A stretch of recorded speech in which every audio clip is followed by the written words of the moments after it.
Your brain is the center of all your senses, thoughts, and memories, so caring for it is extremely important. When your brain is injured, every part of your life can be affected.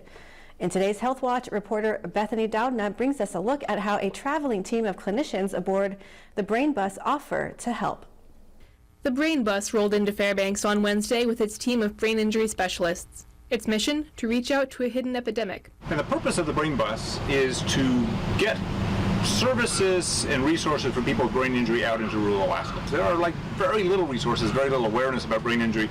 So we envision the Brain Bus as a way of being able to go to a community, bring experts, live in the bus, work in the bus, and that's what we've been doing. The mobile clinic says that Alaska leads the nation in traumatic brain injuries, and our rate of traumatic brain injury death at 35 per 100,000 residents is more than twice that of any other state. We have almost 3 times the national rate of TBI, traumatic brain injury. That's where you fall down, you get hit in the head, you get in a fight. And the epicenter of these high injury rates, Grove says, is rural areas around interior Alaska. And it's pretty much the case in every rural community, is that people are more likely injured because of the kind of work they do.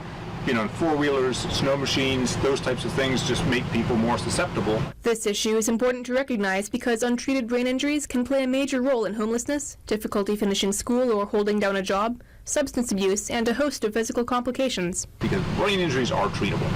Right? We can turn things around and reverse what could become social failure after a brain injury. The first step is identifying a person's injury and getting them in contact with treatment and resources. We're not technically providing a diagnosis. We do screening and say it looks very likely you have a TBI. And then these are resources in the community that you could go further with that. And then going to those providers and resources in the community and saying, let's help build up the capacity for this. The Brain Bus will remain in Fairbanks through Friday and intends to make stops in Talkeetna, Homer, and Seward later in the summer. Reporting from News Center Fairbanks, I'm Bethany Doudna. News Center Fairbanks Health Watch is brought to you by Orthopedic and Sports Medicine Clinic of Fairbanks.